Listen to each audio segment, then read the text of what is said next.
Do you ever feel like you're chasing a moving target, or like being good enough always feels like it's just out of reach? I get it. Growing up with a father who was an addict, losing a parent at a young age, and battling obsessive-compulsive disorder throughout my life has taught me much about shame, guilt, and always trying to be good enough. But what if being good enough is a myth? What if your worth is not something to chase or try to measure up to? This is the Enough Effect podcast, a space to rewrite the narrative, share stories, and discover the power of being you exactly as you are. Hi, welcome back to the Enough Effect podcast. Thank you so much for tuning in. My name is Abby Tabilos and I am your host. And today's episode is actually a result of me asking my followers over on Instagram what podcast topics they are most interested in me covering, because of course that's why I do what I do, is to help other people.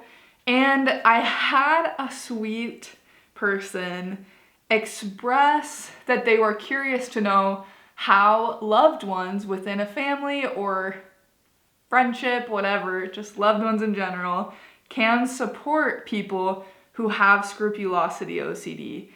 And I love that this was a topic, and I love that there are people who follow my podcast or follow my page who don't necessarily have scrupulosity OCD, but who simply want to just become more educated about it so they can better understand the people around them, or just be more aware of the types of people that are out there in the world. So thank you so much for the suggestion.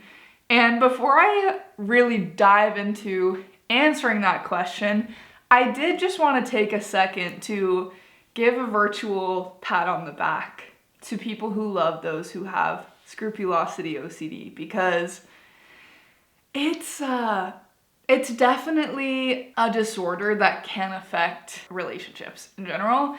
If you're married, it can affect your marriage. If you are in a larger family, it can affect the whole family. It can affect friendships, work relationships. It can affect a lot of different things. And I do think that in the conversations that we have about scrupulosity OCD, we don't give enough credit to the people who love us and who are there for us. And I actually was just talking to my therapist about this morning. I told her, I am so amazed if I look back to 2 years ago, which was right before I was finally accurately diagnosed with OCD. I look at the state of my marriage, or even my relationships with other people in my life, but mostly my marriage. It wasn't bad by any means, but getting to a place where you have the gift of understanding both people, and now that I am empowered with knowledge of how my brain works and how that process can affect my emotions, and I can give my husband ways to respond to me that don't make the OCD cycle get worse. I feel like my OCD diagnosis and team efforts, a lot of the time my husband and I have made in recovery, have just made our relationship so much better than I could even imagine. And my therapist said, knowledge is power. It's so cliche, but finding out you have OCD is life-changing for you and for your relationships. And I can't speak to those who are loving a child with OCD right now.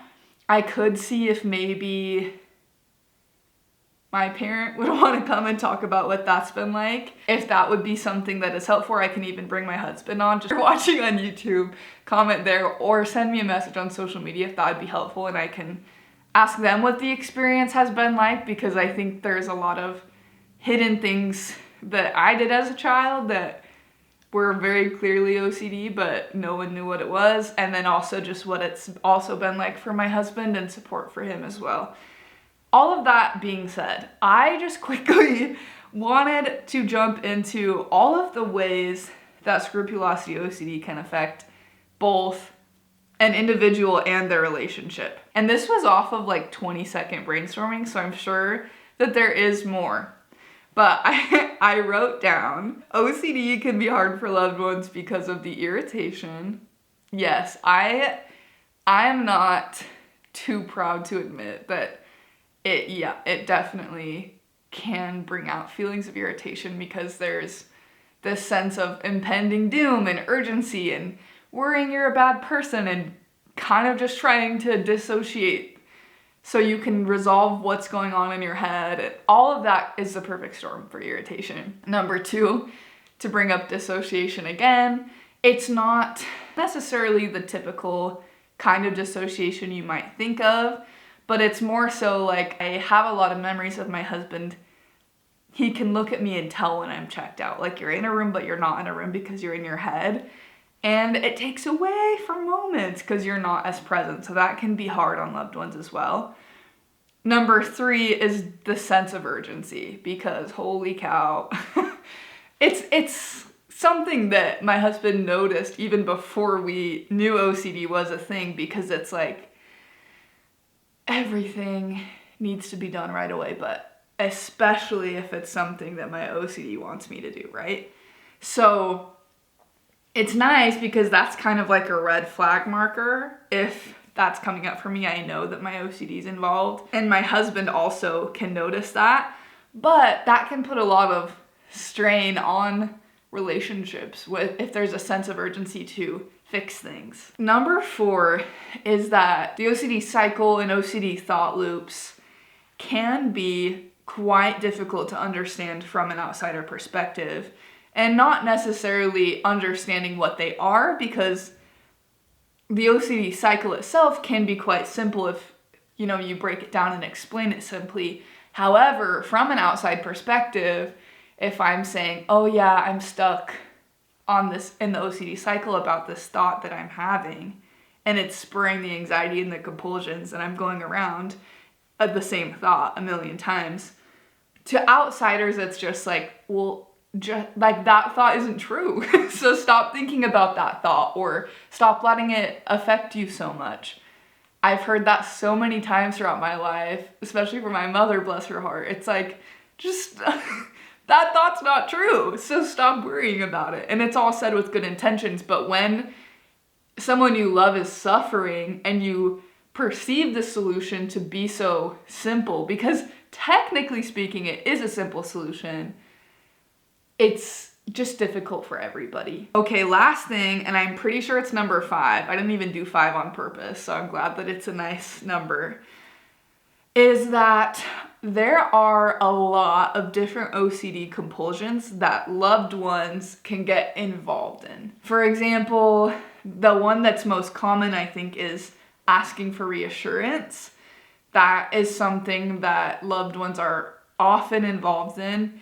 And it's hard sometimes to not give reassurance, but you can't. Like, if you want them to get better, you cannot. And it causes pain and anxiety. But that relationship dynamic is difficult. I've also seen in my own situation, getting family members involved in the compulsion of doing research and trying to find certainty about something, talking about the same thing. And I know that this podcast is primarily about scrupulosity OCD, but I've also struggled with relationship OCD in the past and know people who have, and that is so hard on relationships. So all of that to say, I think those are the biggest hurdles that loved ones of people with OCD experience. And again, just to commend you for continuing to love them and be supportive of them and to learn how to support them. So I have here, funnily enough, it's 5 more things that I came up with just reflecting on the past couple of years, and even before I was diagnosed with OCD, my best advice for supporting people with this condition.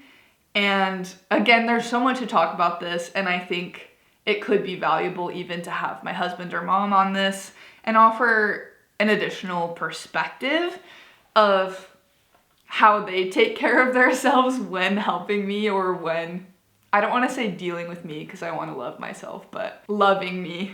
That's a much better way to say it. So again, let me know if you're interested. But the first one here, it's gonna sound cliche when I first say it, but I promise the explanation paints the picture a little bit better and explains why I included it. And it's so simple, but it's just to really make an effort to listen to what they're saying without judging them for it. And disclaimer, without reassuring them. But sometimes people with OCD, I know it's really helpful for me, saying your intrusive thoughts, worries, doubts out loud helps put some distance between you and the thought, and it just kind of takes the weight off. You're still anxious, but you can have support that way. But there's a whole other layer to this with scrupulosity and other kinds of OCD, but again, I'm trying to stay focused here, because a lot of the time, if the scrupulosity is more focused on religion than general morality, it's kind of a touchy subject. And I don't even know if my husband will listen to this full episode, but I wanted to just give a public shout out to my husband, because I look back on our relationship and me voicing my intrusive thoughts, I'm like, if I was him, like, it started when we were dating for just a couple months, and my own family has said, like, why did you stay with her? And valid, because it was a little outlandish. I was dealing with relationship OCD unknowingly at the time. But when it comes to my scrupulosity, I know that my husband's religious beliefs are so near and dear to his heart, as they should be. And hearing me and watching me go through this journey of when he first met me, I was literally obsessed with religion, to then learning how to separate my identity from it and be healthy with the way that I go about it, that's brought up a lot. And I go through things that people might think, oh, well, now she hates religion, or now she's just giving up on it, or she's gonna leave the church, or we're not aligned in our values anymore. Those kinds of things, they're taboo, and they can be, I don't want to say insulting, but if you love somebody who's struggling with scrupulosity OCD and you hear them say, like, this has really changed my faith for the moment and I have to take a step back till I can heal, that can be hard to hear. And that's where the without judgment comes in, is just being able to understand, okay, maybe I don't understand the situation and maybe I don't feel comfortable with what's being said, but I have compassion for this situation and I love this person and I'm just gonna respect their journey. And my husband has been a master at that with no training. He's never gotten upset or reacted poorly to my scrupulosity OCD, even when it's brought up really hard things. And so I think that can mean the world to someone with scrupulosity OCD, is just having a safe person that they can go to, and it's just a judgment-free zone. It's not well, you have to go back to church eventually, or kind of perpetuating the fears that person has.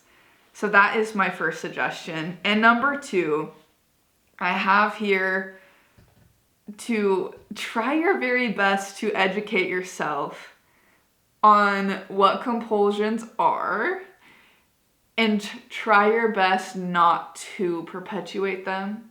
I gave a little bit of a disclaimer about this with the reassurance and the research earlier in the episode. At the end of the day, if you can recognize the warning flags of anxiety, a sense of urgency, fear of uncertainty is huge, you can kind of pick those out, and if you can see they're coming to you, just know a few maybe of their common compulsions and try to ask them what they are so you're aware.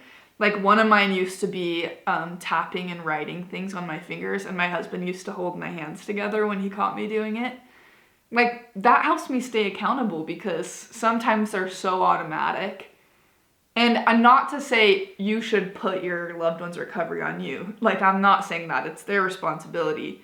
And he wasn't, like, constantly monitoring me. But if he noticed I was kind of dissociated, or if I was Googling something, he'd come and see what I was Googling, not in a weird way, but just, it's like a loving way to look out for me and make sure I'm not going into this cyclone.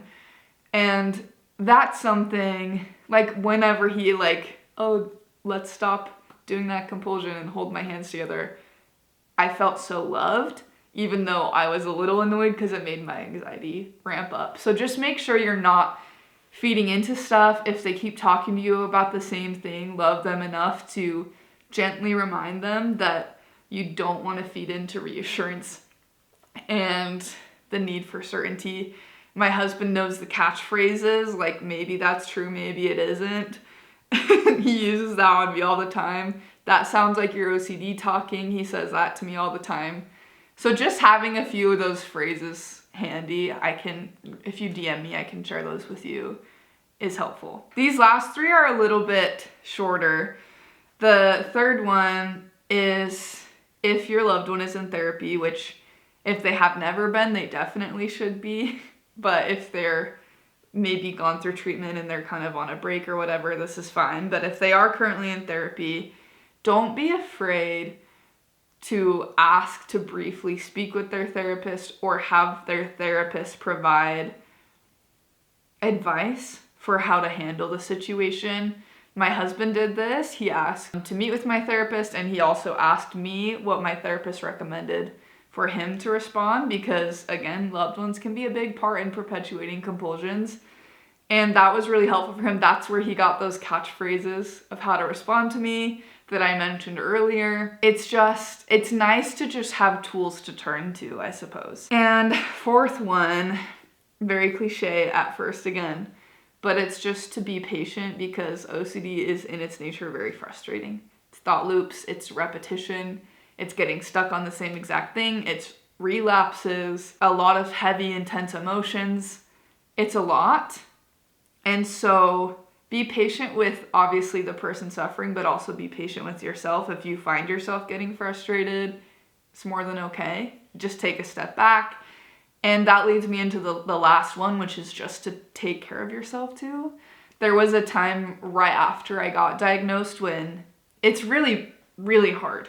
Right after you're diagnosed and you're first starting treatment, it's bad. The anxiety's so bad. And that was so hard for me that it was hard for him. Again, the irritation I'm claiming. He needed his own support. Don't force yourself to do things you're not comfortable with. If they're really struggling and you don't have the emotional capacity to listen, don't feel guilty for that. Please don't forget to take care of yourself. And I know I'm not a parent, but I know if you are a parent, that's probably more difficult. But that's my best advice, is that you really need to take care of your own self, because at the end of the day, we love our OCD sufferers. I am one, but it is my battle. It's my own battle. I'm the only one that can manage it in my mind. And I love that I have support. And I've outlined why that support has been so helpful for me.